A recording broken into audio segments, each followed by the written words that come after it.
97.1, 3 o'clock hour. We just finished talking about Michigan and Jim Harbaugh specifically. And look, rumors are out there. He may be looking at the NFL again, even though he promised he was done, may not be done. If you missed any of that, you can use the Odyssey Rewind. We'll still take your calls, 248-539-9797. But the Lions. Sunday night, we're going to be waiting. We waited all season for Sunday night. This Sunday night, the Lions could possibly clinch a playoff berth for the first time since 2016. Or be playing for absolutely nothing because the NFL hates our See, I'm just trying to be positive. My bad. Why aren't the games at the same time? It's been done that way for eons. You want to know why the games are not at the same time? It's very simple. Because the Lions have pretty much done nothing for the past years. What have the Seahawks done to anybody? And that's why they're not on prime time either. But who is on prime time? Aaron Rodgers. Aaron Rodgers. Don't kid yourself, Detroit. This game, Sunday night, is all about Aaron Rodgers. Because the Packers, unlike any other team, Seattle or Detroit, if they win, they're in. Prime time, Aaron Rodgers at home going up against a divisional foe that he could put a bullet in. Yeah, that's what this is all about. It's nothing to do with the Lions. I think when I last saw that the Lions have like a 20% chance of getting to the playoffs. Because, yes, if Seattle wins, this means nothing to you. If Seattle wins, the best thing the Lions can do is make sure the Packers don't make it. And you send the Seahawks to the playoffs. But if the Seahawks lose, it becomes a winner-take-all game Sunday night.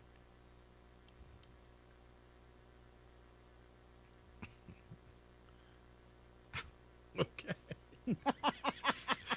You know who that is, right? Is Greg? Yep. I don't even want to know the context. That was his attempt of singing like Carrie Underwood. Oh. We couldn't let that go. But here's the question. You've been a hardliner. You know, they got to win these games or I'm going to be pissed. Let me ask you this question. If Seattle wins at 4 o'clock and the Lions go into this game with nothing to play for, do you still feel that way? Yeah. See, I feel like the league will have gutted them. No, but see, it's games like that. Even if Seattle wins, you don't roll over. You don't just give up and say, oh, well, no. If you want to shed the label, because people keep saying, we're going to get rid of same old Lions and go out and win that game, regardless if you get into the playoffs or not. Use that to try to springboard yourself to next season. Now, momentum doesn't carry, but it feels a lot better knowing you knocked out Aaron Rodgers. And guess who's sitting there on the couch with you for the playoffs? The Green Bay Packers. Go win the game. Plain and simple. So, yeah, I would be very disappointed because I do think that the Lions are a better team than the Packers. David, am I wrong? I'd love to beat the Packers, but I feel like now, with what the league's doing here, look, if Seattle loses early and it's a winner-take-all game, I'm 100% with Rico. You got to win that game or that's really going to bother Your mentality shouldn't change, Mike, whether Seattle wins or loses. I agree. Your mentality should be the same way. We're going to Green Bay on a business trip. We're going to win this game.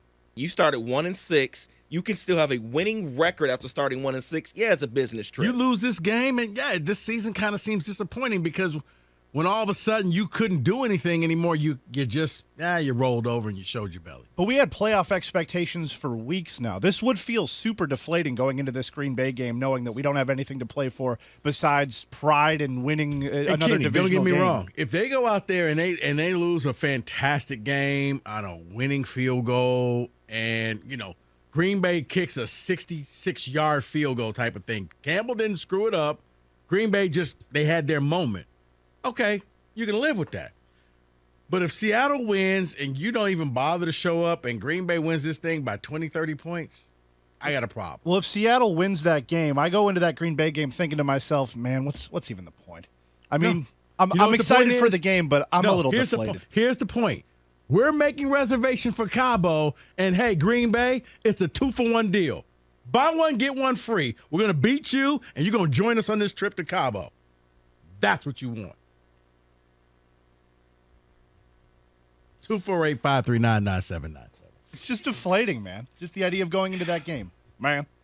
Well, you can't have that mentality because all season long, I'm sorry, Mike, all season long, you hear we're not the same team anymore.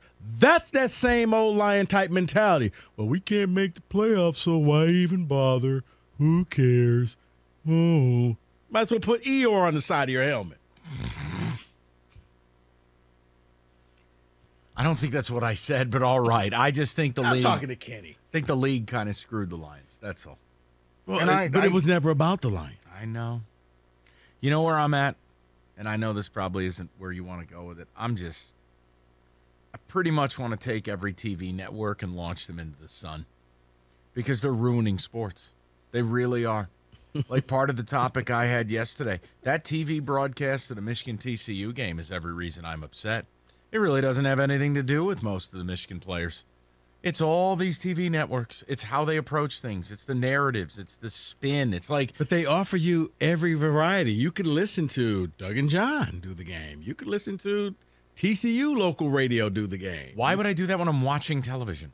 No. But they give the play-by-play. It's those are separate channels where you get the Homer broadcast. Where the hell was it? Well, where was that?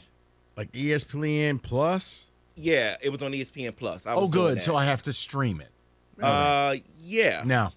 I Or mean, it might have been ESPNU as well, but I'm it's not like sure. the different ESPN channels had the game, kind of like the Manning cast, where you could watch the game and you would have heard Doug and John if you wanted to hear, the Michigan side of things. If you want to hear the TCU and how they replayed the game, you could listen to their broadcasters.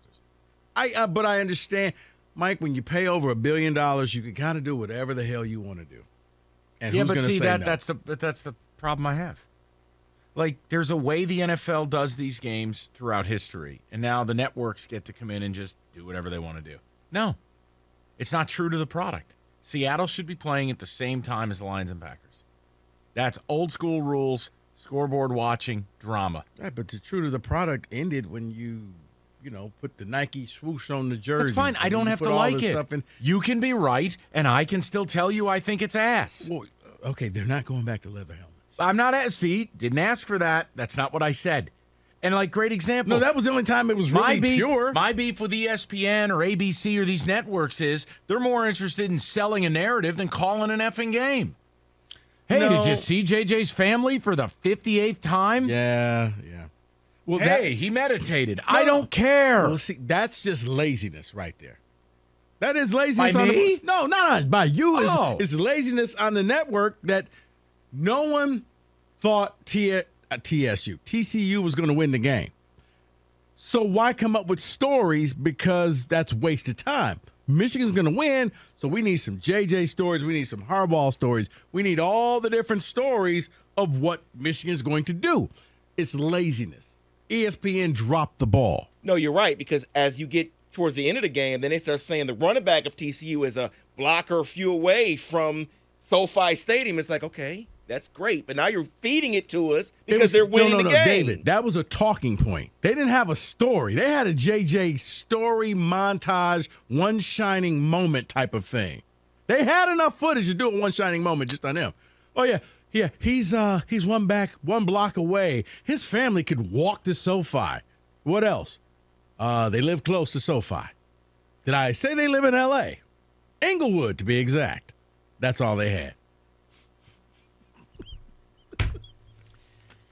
Wow. 248-539-9797. David, give me a few ticket texts, and we'll get to the calls and see where everybody's at with this. The Lions haven't finished above 500 since 2017 when we were 9-7 under Caldwell. Irrelevant. This game has meaning even if Seattle wins. That is from Ray. I agree. Okay, I agree with you. I just feel like what the league did could potentially hurt your ability to accomplish that. No, I think you should take it as that sign of disrespect and use that to fuel yourself. The league doesn't think you're good enough. Kind of like TCU. This is an Aaron Rodgers coronation. We're going to send him off to the playoffs. You know they're going to have a ton of stories and all of this stuff. And, man, they're hoping that it snows so there's the frozen tundra and all of this great stuff. Use that as disrespect if you're the Lions. They didn't want you here. They proved it to you because they knew you could be eliminated. If they really thought that this was something, you're right. These two games would went simultaneously at 4 o'clock, and you could have did the scoreboard watching where one assistant coach is constantly knowing what's going on in the Seattle game. But they didn't do that. This is all about Aaron Rodgers. Don't kid yourself.